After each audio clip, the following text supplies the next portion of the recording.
Boa sexta-feira, meus impressinhos. Tudo bem, gente? Vou responder as perguntas de vocês. Eu sei, eu tô com a mesma roupa do vídeo de ontem, é que eu tô gravando ao mesmo tempo.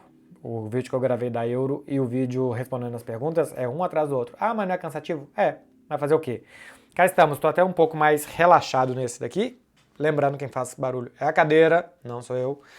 Para responder as perguntas de vocês dessa semana. Muito obrigado. Essa semana eu abri a caixinha de perguntas na quarta, então se você procurou na quinta não achou, o errado não é você, sou eu, porque estou tendo que gravar isso na quinta-feira por compromissos pessoais nessa sexta, mas o vídeo sai aqui para vocês como um compromisso que a gente tem. Então faça favor de se inscrever aqui e de dar like já de uma vez. Não precisa esperar chegar no final de 50 minutos, sei lá quanto tempo que vai ter esse vídeo, para dar um like e se inscrever no canal. Começando com o Kamadaku. E a centroavância da Espanha, Rossello e Morata já não são meninos. Preocupa para 2026? Cara, eu acho que preocupa para 2024. A Espanha eu acho que tem uma boa ideia de jogo, tem bons pontas com Lamine Yamal e Nico Williams, bons meio-campistas, né? O Rodri, talvez o melhor meio-campista do mundo, com Pedri e Dani Olmo. Tem boa construção a Espanha, mas não tem bons centroavantes. A Espanha já foi campeã do mundo mais ou menos assim, né? O David Villa fez uma boa Copa do Mundo em 2010, é um jogador de muitos gols, eu acho que ainda é o artilheiro absoluto da Espanha, mas o Fernando Torres já não estava bem em 2010, fisicamente não tinha voltado bem da cirurgia no joelho, e ainda assim a Espanha ganhou, mas claro que tinha uma geração muito mais especial do que essa e nas outras posições. Mas preocupa já para agora, acho que a Espanha não é uma seleção top 4 da Europa neste momento. Um dos motivos é não ter um cara que te garanta muitos gols toda hora, como Rossello e Morata não são. Francisco Gerson 933. Boas, MB. As camisolas do Barcelona. Eu nunca vi camisola do Barça. Eu sei que em Portugal fala assim, eu tô brincando. Mas se for falar camisola no português brasileiro, nunca vi realmente camisola do Barcelona. Enfim, as camisolas do Barcelona são mais caras no site ou nas lojas? Nas lojas do Barcelona e no site do clube são iguais, né? Se você em Portugal for comprar em uma outra loja da Nike ou que represente aí uma loja de esporte, talvez se encontre por outro preço. E é a mesma camisa. Mas na loja do Barcelona, em Barcelona, na Catalunha, na Espanha, como acho que o Barcelona tem 17 lojas, e no site oficial do clube, são o mesmo preço. E este dinheiro, já disse com você alguma vez, esse dinheiro é do clube. Se você está em Portugal, ou em Angola, Moçambique, né, para falar camisolas, no Brasil não é, mas fala português, e comprar uma camisa do Barcelona, esse dinheiro será da Nike. O Barcelona vai ganhar só royalties. Você não tem que comprar camisa porque vai dar dinheiro pro Barcelona ou não, né? Você tem que comprar porque você quer uma camisa. Mas só como curiosidade, o que é vendido nas lojas do Barça ou no e-commerce do Barcelona, então se você comprar no site do Barça, aí sim esse dinheiro vai diretamente para o clube e não para produtora, para fornecedora de material esportivo. Rafa Batista DF. A seleção não me convenceu nesses últimos amistosos. Temos chances de ganhar a Copa América? Temos sim, eu também acho que a seleção, depois da boa sensação que tinha deixado contra a Inglaterra, acho que menos contra a Espanha, mas ainda assim também, contra México e Estados Unidos, eu acho que já teria que ter dado um passo à frente, mais tempo de treino, um time até com mais reforços do que tinha a seleção naquele momento, mas realmente não deu esse passo à frente que eu esperava nos dois amistosos. Agora, não acho que a seleção esteja nada atrás de Colômbia, Uruguai e Argentina, que para mim, e ainda o Equador por ali, que são as outras boas seleções. Em material humano, é melhor do que boa parte delas, talvez igual a da Argentina, ainda acho o Brasil melhor do que a Argentina em material humano. E em coletivo, sim, tem menos ideia de jogo colocada em prática. Não gostei do jogo contra os Estados Unidos, alguns movimentos que me parecia que tinha jogador demais no setor, jogador fazendo corridas parecidas para receber a bola, enfim, um entrando no espaço do outro. Eu sei que a seleção não joga o tal do jogo posicional, que a gente está mais acostumado que cada um esteja no seu quadradinho, mas ainda assim me pareceu algumas vezes muito confuso e intuitivo demais o jogo da seleção, e eu acho que não foi bom. Vamos ver, mas eu não acho que esteja atrás das outras não. O Brasil tem todas as chances de ganhar a Copa América. Christian Cortes.ofc, ou Christian Cortes, ou Cortes. Barcelona, nada de contratações? Por enquanto nada. Não vai ser fácil o Barcelona sair contratando e tal, a situação econômica ainda é delicada, ainda tem que ver saídas de jogadores e tal, como que vai ser. Então não esperem, acho que o mercado com muitas e muitas contratações. O Laporta mesmo tinha falado de 3 posições, né? Um atacante pela esquerda, um meio-campista e um jogador para defesa. E ainda tem situações como de Cancelo e João Félix, que tem que ver se o Barcelona vai decidir ficar com eles ou não, tem que ver se vai vender alguém. Acho que tudo, se o acordo com a Nike vai ser oficializado ou não, né? Dizem que o Barcelona tem aí um acordo com a Nike para ganhar mais do que o dobro do que ganha hoje. O Barcelona hoje está ganhando em torno de 40 a 45 milhões da Nike, seria para ganhar de 100 a 120, ou quase triplicar o que ganha. Se for isso é uma maravilha e tem que assinar correndo. Bom, correndo. Tem que ver, sei lá, se a Nike vai querer tomar o controle das lojas, como que vai ser. Mas tudo isso vai interferir no poder de compra que o time vai ter durante esse mercado. Então, contratar agora, tendo um pouquinho de dinheiro para contratar qualquer coisa, ou esperar ter dinheiro para contratar jogadores que de fato vão chegar e resolver, acho que é melhor esperar. Pinheiro 8. João Félix jogou Endre por trás dos atacantes em Portugal. Fez gol. Você acha que o Flick pensa nele como um Thomas Miller? Pois é, no último amistoso agora contra a Irlanda, né? Jogou Rafael Leão e Cristiano na frente e o João Félix um pouco mais solto nessa posição meio que de 10, de ponta de lança, de armador e tal. Eu acho que ele é muito diferente do Thomas Miller, tá? Thomas Miller é um jogador muito esforçado, muito tático, que ajuda muito em segunda bola, em rebote, em marcar, em recuperar a bola. Mesmo com uma idade já avançada, o Thomas Miller continua assim de percorrer longas distâncias durante o jogo. Então, como já disse aqui várias vezes, o problema do João Félix não é técnico, é de esforço. Acho que é um problema mais de intensidade de jogo. E eu acho que assim, característica para jogar atrás dos atacantes ele tem, característica para jogar como um meia pela esquerda, um atacante pela esquerda ele também tem. A questão do João Félix sempre vai ser o esforço que ele vai fazendo em qualquer posição que ele ocupar dentro de campo. Para mim não é um problema tático. E para mim ele não é um jogador super especial para que os outros corram por ele também. O Auditori. Eu gostei, porque deve ser um auditor que colocou o Auditori. Quando estão juntos, mas não trabalhando, o que vocês correspondentes conversam? Sobre tudo que não seja trabalho, né? A gente fala pouco de futebol, então a gente fala sobre viagem que algum fez, restaurante que foi, sobre como que estão as coisas em casa, Quesada cheio de filho aí agora, né? Tem a Clarinha aí e vai chegar mais um e tal. Então a gente conversa sobre coisas do dia a dia. A gente fala muito pouco sobre futebol quando a gente está junto. É até mais provável que a gente fale sobre cobertura jornalística, sobre como acompanhar, sobre dificuldades e características de cada um, do que sobre se o 4-3-3 do Manchester City está dando certo ou não. É pouquíssimas vezes que a gente fala sobre futebol quando a gente tá junto. Tem uma outra do Christian Cortes, OFC, que eu já li, uma dele, mas tem uma outra aqui também que é: o que você acha que aconteceu com o Fluminense hoje? Ano passado era super diferente. Eu não sei se hoje foi porque quando você mandou tinha sido o dia que o Fluminense tinha perdido do Botafogo, mas eu acho que a renovação que o Fluminense fez no elenco para essa temporada não foi boa. Contratou de novo jogadores de idade avançada, não rejuvenesceu, acho que não oxigenou o elenco, não gerou muita competitividade e tem um elenco muito velho, né? Tem jogadores com uma idade muito avançada que é difícil que consigam ano atrás ano fazer o que fez na temporada passada. Então o nível de jogo caiu, acho que o nível de concentração caiu também. O nível de gols, o número de gols, por exemplo, do Germancano caiu muito, porque é um jogador também de idade mais avançada. Então eu acho que o planejamento do Fluminense para a temporada, tudo bem que uma coisa é você contratar o Thiago Silva, esse sim de idade mais avançada, mas é o Thiago Silva. Mas eu não sei se fazer isso, por exemplo, com o Renato Augusto era uma boa, e de não mudar algumas peças de jogadores mais experientes também era uma boa estratégia. Eu acho que devia ter investido em jogadores mais jovens. O jogo do Fluminense exige muito fisicamente dos jogadores e mentalmente também. Então, cansaço de uma temporada para outra podia existir, me parece que está existindo, e que esse time precisava de mais fôlego, precisava de mais força para fazer o jogo que faz, e não está tendo essa última marcha para passar. Glauber Cauê. Fala, MB. Você acha que caras como Messi e Cristiano podem um dia se tornar técnicos? Eu acho que não, cara. Primeiro porque não me parecem ter o perfil de querer estudar tática e dia a dia de treino.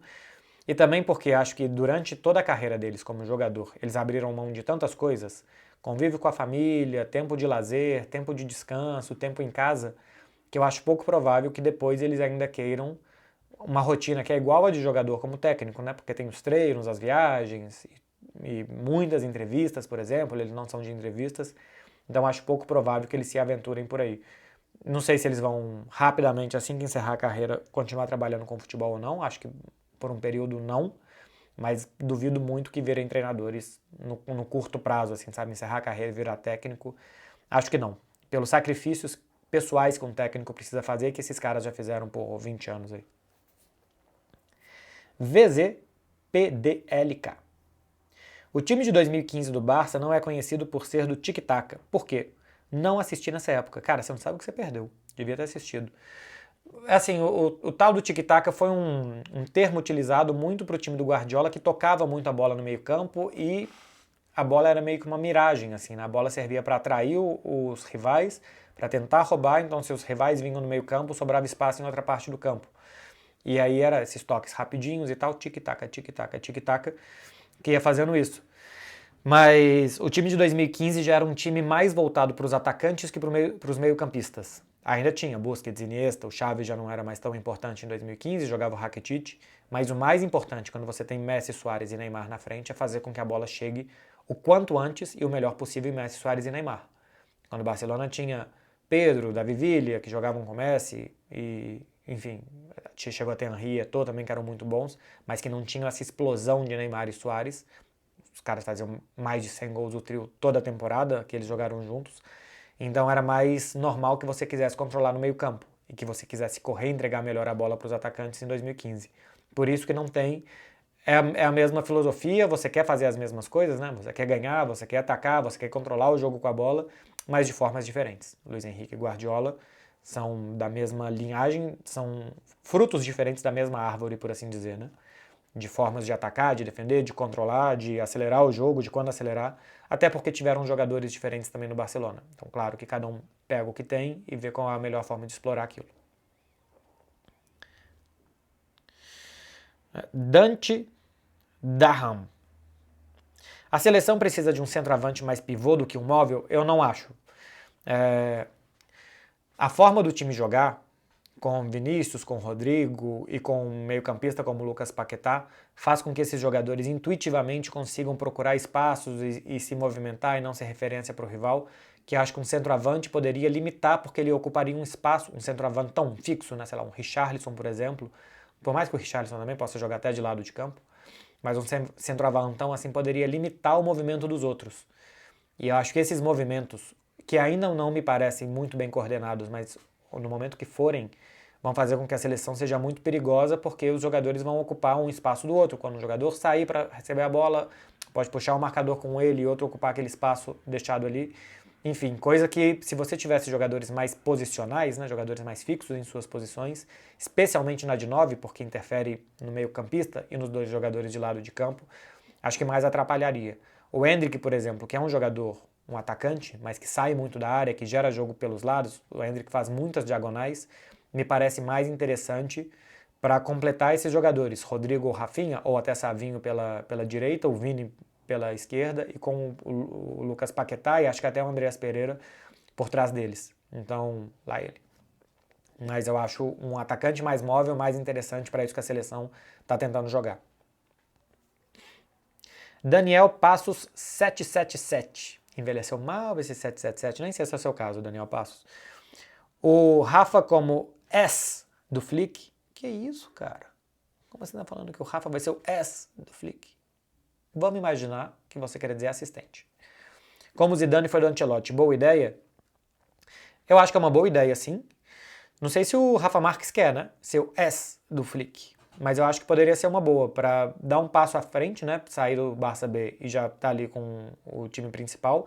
Não sei também se é simplesmente para ficar ali vendo o ambiente de time principal e aprendendo, né, absorvendo mais coisas para depois assumir como técnico, como foi, por exemplo, o caso do Zidane, ou se o auxiliar técnico, neste caso aqui do Flick, deveria ter características específicas que o Rafa Marques não tenha, de treinar defesa, de treinar bola parada, de tipo de, enfim, de trabalho que vai fazer, que o Rafa Marques não tenha. Eu, sinceramente, desconheço o que o Hans Flick pretende da comissão dele. Mas eu acho que seria uma boa ter um cara como o Rafa Marques, que parece de boas ideias, que conhece o clube, que conhece muitos jovens, ajudando ali o Hans Flick, até com o idioma, né? Ajudando ali o Hans Flick. Não sei se é o ideal de vida do Rafa Marques, já querer virar técnico ou ser auxiliar nesse momento. Já querer virar técnico assim, né? Em primeiro nível e não num time de terceira divisão como é o Barça B. Ou ser auxiliar, que é um passo atrás, né? Para um treinador. Mas acho que poderia ser uma boa sim. Mateu Rib. O que você espera da Copa América?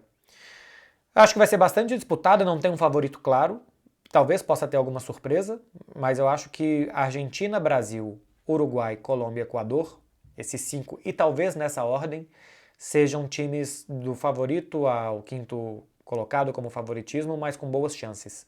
Aí vai depender de enxavamento, como é que vai acontecer e tal. Eu não falei de chavar, tá? Não falei de chavar, não. Vocês tomam cuidado com esse negócio de chavar. Tenho sempre o doce de leite e sorvete em casa. Enfim, mas vai depender depois do contexto da competição. Mas eu acho que tem bons times, um futebol que pode ser bem jogado. Acho que tem, a gente viu nas eliminatórias alguns bons jogos já. E com Brasil e Argentina menos descolados dos outros, como eu achava que estava em 2021. 2021 eu achava o Brasil e a Argentina bem à frente dos outros, tanto que chegaram à decisão. Dessa vez, pela questão dos jogadores da Argentina, como Messi e Di Maria, estarem envelhecendo e do Brasil ainda não tem engrenado, mais perto do Uruguai e Colômbia, que subiram no pós-Copa, e até do Equador também, que tem bons nomes. Fernandes B. As más atuações do Vini no Brasil pode tirar dele a bola de ouro? Não acho. Primeiro que ele pode começar a jogar bem quando de fato interessa, né? Que agora a Copa América, ainda não jogou. Mas vamos imaginar que ele não consiga jogar bem. É normal. Acho que vai pesar muito mais a favor do Vini na temporada no Real Madrid do que a Copa América. Se ele tivesse feito uma temporada ok no Real Madrid, fosse muito bem na Copa América, também não acho que alteraria tanto o valor dele para a bola de ouro. O que pode acontecer é alguém na Euro se destacar muito e esse páreo ficar mais concorrido. Mas o que eu percebo hoje é que o Vini é um grande favorito e não sei se Euro e Copa América vão ter tanta interferência assim. Miguel Freitas. Em quais aspectos táticos a seleção brasileira pode ser mais prejudicada com os campos da Copa América? Isso aqui é um capítulo à parte, né? Cara, eu não entendo uma competição com tão alto nível, com tantos bons jogadores. Cara, o melhor do mundo está lá. E o melhor do mundo de quase sempre também, né? Assim, Vini e Messi. Fora todos os outros muito bons. Que os caras não sejam capazes de fazer campos de 105 por 68. Que é, assim, eu sei que um campo tem dimensões mínimas e máximas que ele pode atingir, mas está padronizado nos grandes campos de futebol mundial que se joga em 105 por 68. O Brasil jogou agora num campo de 100 por 64, e os campos da Copa América vão ter mais ou menos esse tamanho. Pode prejudicar todo mundo, porque como os campos são menores, mais estreitos, é mais fácil das defesas se fecharem. Então, quanto menos espaço para jogar, melhor para quem quer se defender. E é muito ruim, cara. Pelo amor de Deus, Estados Unidos. Né? Só vocês falam soccer, por exemplo, uma coisa que chama futebol no mundo inteiro. Só vocês têm um campo como esse. Sei lá se em outros lugares tem. Sei que o Serra Dourada, por exemplo, ainda tem um campo que é um latifúndio, que é imenso, mas enfim. Os campos têm que ser 105 por 68. E ajuda quem vai se defender. Então ajuda um futebol pior, né? Assim, um futebol mais burocrático, mais fechado, menos gols, menos coisas acontecendo. Tende a ser pior. Estados Unidos sendo Estados Unidos. Léo Lopes, underline 19. Só o Atlético venceu o Real Madrid nessa temporada. O que ele fez que os outros não fizeram? Abraço de um madridista e fã. Valeu, Léo Lopes. Era, primeiro, a vitória foi em setembro do Atlético de Madrid sobre o Real Madrid. Ainda era um Real Madrid que não era tão pronto para jogar como jogou, tanto que foi um jogo que o Ancelotti colocou só um atacante, colocou Bellingham como segundo atacante, não deu certo. Mas depois, em janeiro, que já era um Real Madrid muito bom, o Atlético voltou a vencer o Real Madrid, dessa vez na prorrogação, né? E na Copa do Rei. E na Supercopa já tinha dado muito trabalho para o Real Madrid, chegando até a prorrogação também. Mas em 90 minutos foi só aquela derrota de setembro que o Real Madrid teve. Basicamente o que o Atlético de Madrid fez foi se defender muito bem, muitas vigilâncias, proteger a área, impedir situações de velocidade de 1 contra 1 e contra-atacar muito rápido. No primeiro jogo foi assim, contra-atacar muito rápido, bolas na área, bolas bem cruzadas. Era um Atlético de Madrid também, boa fase de Griezmann e de Morata. E atacou muito bem, especialmente pelo lado esquerdo. E depois era um time físico, capaz de ganhar duelos, capaz de correr muito contra o Real Madrid, de estar sempre muito atento para ter 2, 3 jogadores na marcação nos lados do campo do Real Madrid que são muito perigosos. Enfim, teve muito atento e executou muito bem o plano. Na Supercopa deu mais azar, na Copa do Rei deu mais sorte de levar para a prorrogação, ganhar e perder. Mas basicamente um time forte fisicamente, muita gente no campo de defesa, saída em muita velocidade e permitindo que o Real Madrid corresse pouco. O Real Madrid se sente muito mais confortável contra-atacando e correndo do que atacando, se posicionando no campo de ataque e tendo que criar a partir daí. e o Atlético não permitiu muitas situações dessas ao Real Madrid. Como, por exemplo, o Bayern de Munique não permitiu no primeiro tempo do jogo em Madrid, como o Dortmund não permitiu até tomar 1-0. Bom, no segundo tempo o Real Madrid já começou a acionar melhor o Vinícius, mas no primeiro tempo não. Então sempre que o Real Madrid precisou atacar mais posicionado no campo do rival, com o rival mais fechado, ele teve dificuldade. É um time mais feito para correr e o Atlético não permitiu isso. Lucas MD, quem tá falando é você, 2001. Jadon Sancho cairia bem no colosso da Catalunha, vulgo Barcelona? Abraços, sou seu fã. Eu não acho não. Assim, o Sancho da segunda parte dessa temporada cairia bem em muitos times, né? Porque ele realmente jogou bem pelo Dortmund na segunda parte da temporada, de janeiro até maio. Mas ele é um ponta direita e ali o Barcelona já tem o Lamine Yamal. Se fosse o Sancho fazendo a mesma coisa pelo lado esquerdo, aí sim, porque o Barcelona precisa de um atacante pelo lado esquerdo, especialmente se for de pé direito, para entrar em diagonal. Se for um canhoto, acho que pode ser o Rafinha. Simplesmente por característica, acho que o Barcelona precisa de um destro pelo lado esquerdo. Mas se for um atacante pelo lado direito, destro, não acho que precise. Acho que ele já tem Lamine Yamal, já tem Rafinha, já está bem coberta a posição. A não ser que chegue um jogador, um ponta direita, canhoto, ou até destro, que seja muito fora da curva. Por exemplo, se tivesse condição de comprar o Cole Palmer ou Saka, que são desses que estão aparecendo, aí beleza, você poderia repensar o que fazer com Rafinha, o que fazer até com Lamine Yamal. Mas não sendo um cara muito fora dos melhores do mundo nessa posição, acho que a posição de ponta direita do Barcelona está bem coberta hoje. Correia da VSC. Quem você acha favorito a ganhar a Libertadores esse ano? Bom, acho que tem os brasileiros óbvios, né? De Flamengo, Palmeiras e Atlético Mineiro.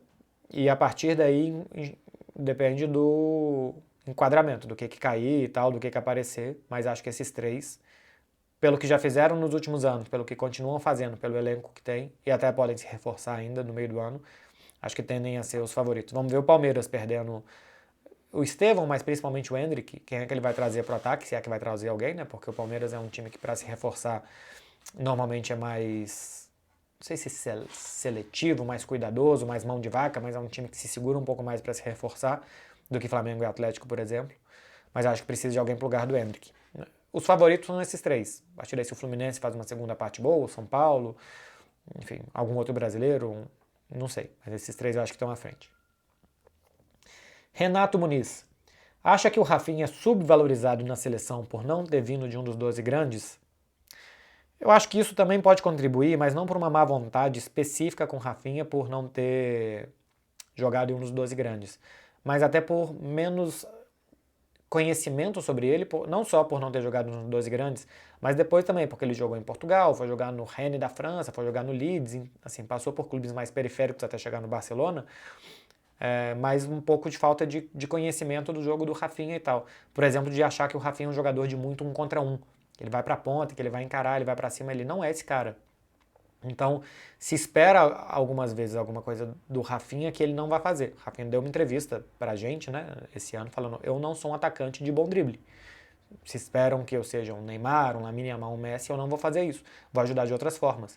E eu vejo, por exemplo, que ele tem uma consciência tática nessa seleção muito boa. Deu assistência agora pro Rodrigo. De saber ler, esperar para que os jogadores se juntem perto dele, para ele soltar a bola e ter jogadores livres, para fazer trabalho defensivo muito bom. Então não acho que exista uma má vontade com o Rafinha por ele não ter passado em um dos clubes mais midiáticos do Brasil, né? Jogou no Figueirense. Figueirense ou Avaí, hein? Falei Figueirense com tanta certeza que eu fiquei com dúvida. Enfim, jogou em Santa Catarina. Gaúcho. Mas eu acho que por falta mesmo de conhecer e se identificar com o Rafinha. Já tem 2 temporadas no Barcelona, acho que já daria para se ter entendido mais o torcedor e quem normalmente analisa mais também as características do jogador. Lucas Christian. O que acha do Kompany no Bayern? Foi a 6ª ou 7ª opção. Isso diz tudo, né? O Bayern está fazendo uma aposta, não é o que o Bayern mais queria, mas eu acho que pelo menos como forma de pensar futebol, é um time que quer ser protagonista com a bola, que quer controlar a partida aí, que seu time ataque muito, vai marcar lá na frente, vai morder muito, vai tentar fazer muitos gols, o que foi o que a gente viu o Kompany conseguindo fazer no Burnley na 2ª divisão. Quando ele tinha mais ou menos as mesmas capacidades dos seus rivais, que era o Burnley na segunda divisão, e seus outros rivais de segunda divisão, ele foi muito bem. Quando ele teve muito menos capacidade que seus outros rivais, na primeira divisão, na Premier League, ele foi muito mal. No Bayern, ele vai ter um contexto mais parecido com o da segunda divisão, né? Porque ele, economicamente, os melhores jogadores e tal vão estar com ele, assim como era com o Burnley. Então talvez ele consiga replicar mais próximo do que ele fez na segunda do que ele fez na primeira. Mas aí entra grau de exigência, pressão, tanto de outras coisas, que a gente vai ver se ele vai conseguir a partir daí também. Agora, é a sexta ou sétima opção. É uma aposta, o Bayern não conseguiu quem ele mais queria. E nem a segunda, nem a terceira, nem a quarta, nem a quinta. É tipo vocês aí no final da balada, que eu sei. Yag Silva, underline, Beckler. Qual a sua opinião sobre os acontecimentos do Corinthians? Sua opinião. Então, alguém tinha me perguntado se assemelha com o Cruzeiro de 2019. Não se assemelha, porque o Corinthians tem a segunda maior receita do Brasil. Só o Flamengo saiu esses dias, né? O Flamengo ganhou 1,3 bi e o Corinthians ganhou 900 milhões no ano de 2023. E mesmo tirando vendas de jogadores, o Corinthians fica lá em cima. Quando você ganha muito dinheiro, por mais que você seja mal administrado, e o que me parece no Corinthians é que não tem ninguém no volante, ou quem está no volante não deveria estar. Me parece um presidente despreparado que está improvisando em cima de improvisação, improvisando em cima de improvisação, que talvez já tenha pegado uma terra realmente mais difícil, uma herança maldita, mas que a partir daí as decisões dele me parecem fora do lugar, pelo que eu estou vendo de longe, assim, como ele está lidando com as situações me parece a pior forma possível. Mas quando você tem muito dinheiro e você ganha muito dinheiro, a chance de você conseguir sair das crises é muito maior do que de quem ganha pouco. Por exemplo, o Cruzeiro, que não tem uma das maiores, nem tinha naquela época uma das maiores receitas do Brasil. Então, se o Corinthians passar a acertar, se segurar esse ano, o que aparentemente vai ter que suar para se segurar, porque não está indo bem, não está conseguindo resultados, tem toda essa crise fora, mas se conseguir se segurar e conseguir daqui a pouco se estabelecer e criar bases mais sólidas como clube, né? Como forma de administrar futebol, pensar futebol, gerir o seu dinheiro, a chance de rapidamente se levantar e brigar por coisas é muito maior. Quem vem lá de baixo, os clubes que estão arrecadando 400 milhões, 300 milhões, 200 milhões, e aí é tipo de Atlético Mineiro, que acho que arrecadou 450 milhões para baixo, esses têm que trabalhar muito melhor do que os outros. Porque sem dinheiro, sem tanto dinheiro que você arrecada, outra coisa é que alguém te assina um cheque e a partir daí você possa competir, mas sem arrecadar como os outros, você precisa trabalhar muito melhor. Para o Corinthians cair num buraco, por exemplo, como que o Cruzeiro caiu, o Vasco que está aí patinando e tal, o Botafogo até antes de ser SAF, ele precisa fazer muitas coisas erradas por muito tempo e continuar fazendo. A partir do momento que ele se acerta um pouquinho pelo músculo econômico que tem, a chance dele se recuperar é maior. Agora, isso tudo como clube. Esportivamente, ele tem que ficar na primeira divisão, senão é o segundo maior orçamento do Brasil ser rebaixado, cara, você tem que fazer muita bobagem. Muita bobagem. Vamos ver. E eu não acho que vai ser rebaixado, tá?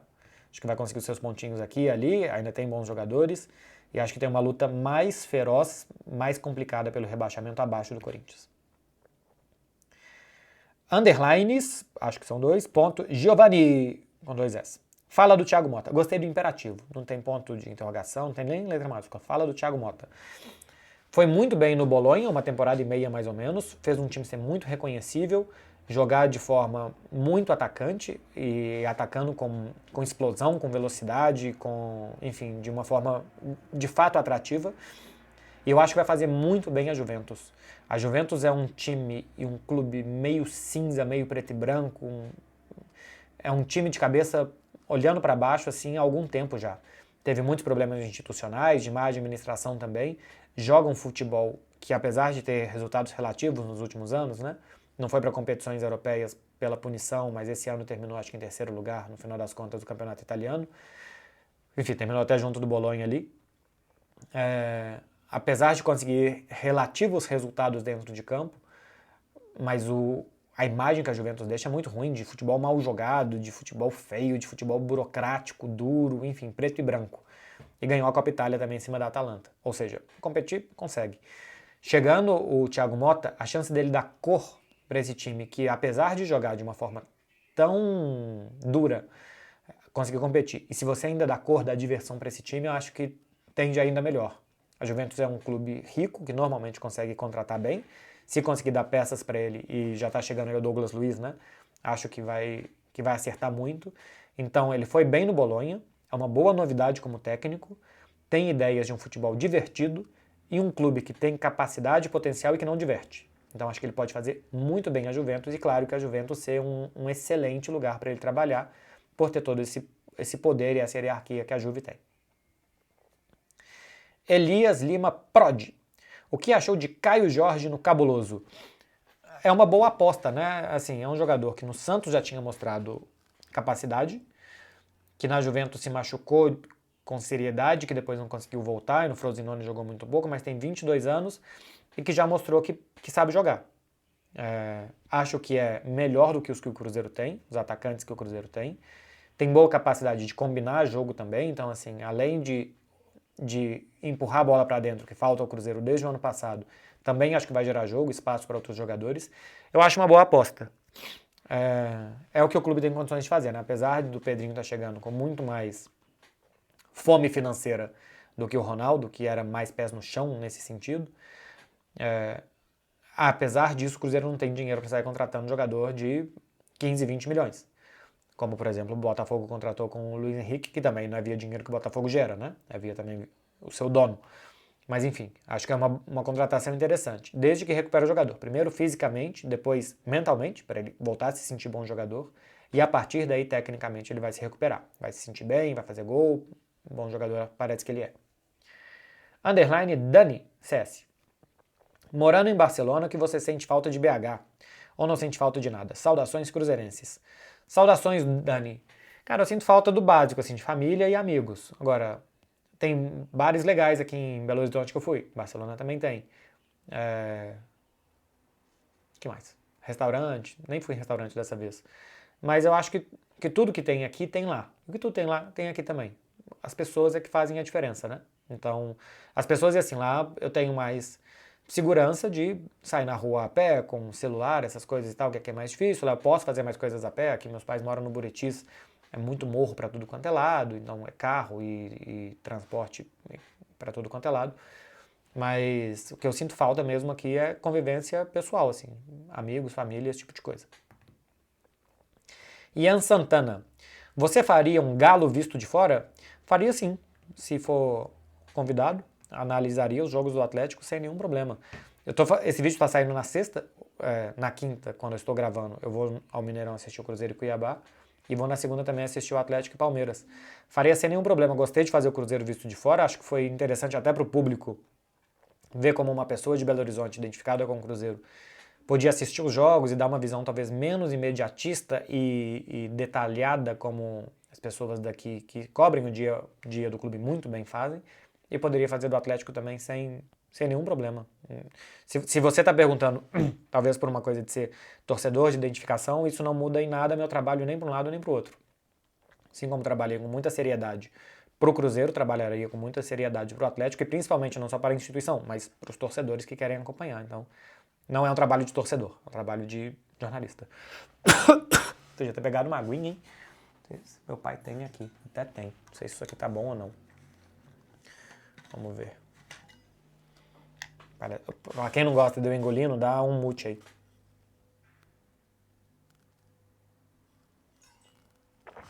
Tô falando tem 33 minutos e já tinha gravado outro vídeo antes. A boca até secou. Café de Menezes. Beckler, devido à similaridade dos idiomas, você acaba misturando catalão e castelhano? Abraços de Fortal. Abraço. Não confundo. Tem palavras que eu não sei em catalão, que me fogem na cabeça, que eu não lembro na hora, e eu falo em castelhano, e aí não tem nenhum problema, porque todo mundo que fala catalão fala castelhano. Então, que na hora de se expressar, normalmente quem é de lá, quem fala catalão, costuma misturar também uma palavra ou outra.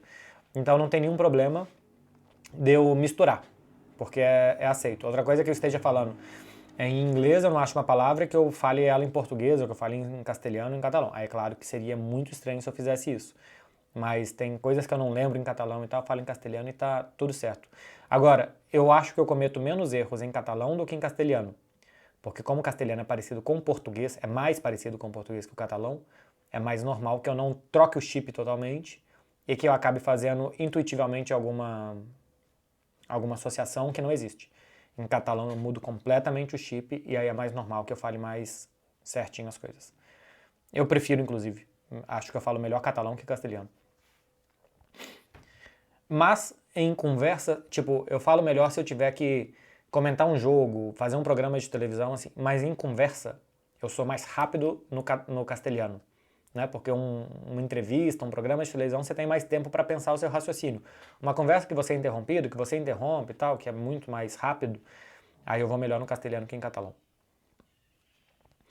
Guilherme Henrique 95. Você acha que Flick tem condições de competir com esse elenco e com a atual situação financeira? Competir, acho que sim. Na temporada que vem, o Real Madrid vai entrar favorito em todas as competições que o Barcelona tiver. Mas competir tem. Porque o Xavi chegou a competir. Competir muito bem. E esse time, em alguns momentos da temporada, competiu bem. Ele tem que ser mais constante. Acho que o grande desafio do Flick é deixar esse time mais constante. O Barcelona fazia bons tramos de 45, 60, 70, às vezes 30 minutos, mas assim, ele tinha bons momentos na partida e muitos maus momentos. Eu acho que ele tenha momentos regulares e bons momentos é o salto que ele precisa dar. Acho que é impossível jogar bem sempre, com esse elenco é impossível jogar bem sempre, mas eu acho que é impossível jogar regular e competir em muitos momentos e jogar muito bem em outros momentos. E aí você vai ganhar o jogo. Tolerdo Manhica. Quanto tempo ou o que leva a que um jogador esteja devidamente amortizado? Depende do tempo de contrato, né? Para a contabilidade funciona o seguinte, se você compra um jogador por 100 milhões, ele ganha 10 milhões por ano e é um contrato de 5 anos, você soma o salário mais o preço. Então você soma os 100 milhões mais os 50 milhões, né? 5 anos de contrato ganhando 10, 150 milhões. E aí você divide pelo tempo de contrato. Aí você divide por 5, dá 30 milhões por ano. Então depois de 3 anos, você amortizou 90 milhões e ainda faltam 60 para amortizar, nos 2 últimos anos de contrato. Quando acaba o contrato, você já pagou o que você já amortizou o que você pagou por ele, então não falta nada para amortizar e simplesmente a partir daí o jogador, se você renovar com ele, ele já está amortizado. Mas é basicamente compra mais salário dividido pelo tempo de contrato. Então, vender um jogador faltando 1 ano de contrato, por exemplo, falta pouco para amortizar e não é uma boa venda, porque já está nos finalmente. Vai por aí. Não quer dizer que você pague a prazo, mas na contabilidade entra amortização assim. Lucas.orobert. Salve Beckler, tá ansioso para a volta ao Camp Nou? E como você acha que vai ser sua primeira vez lá de novo? Eu acho que vai ser empoeirada. Eu tô ansioso, eu entro lá no Camp Nou Now todos os dias para ver como é que tá o andamento das obras. Não entendo absolutamente nada, simplesmente é viga e concreto e cimento para tudo quanto é lado. Mas eu já passei para vocês aqui. Se quiserem seguir lá, Camp Nou Now, acho que é camp.nou.now. Eu acho que é isso, não lembro direito os pontos e os underlines. Mas pode seguir lá e manda um alô para ele em português, que eu não lembro o nome do cara. Não sei se é João, enfim. Mas ele já até mandou mensagem para mim e tal, falando que já chegou um tanto de brasileiro por lá. Ele faz um vídeo todos os dias, mora num lugar próximo, tem uma boa vista aérea mostrando. Então eu entro todo dia para ver porque eu realmente estou muito ansioso. Mas assim, vai voltar em obras, né? Eu fui no Santiago Bernabéu 2 vezes em obra. Fui para um Real Madrid e Barcelona e para um Real Madrid e Chelsea. E era muita poeira, muita improvisação. Então, assim, acho que vai ser casa em obra, né? Casa em obra é chato. Mas eu tô ansioso, tô doido para voltar. Acho o Montjuic legal, bucólico, lindo, em cima da montanha, mas cá entre nós, o Montjuic é duro. Duro para trabalhar, duro para chegar, faz muito frio. Cabine de imprensa, acho que não é padrão Barcelona, então tô doido para voltar pro Camp Nou. Marcos Lupe. Quais técnicos você mais gosta de ouvir falar?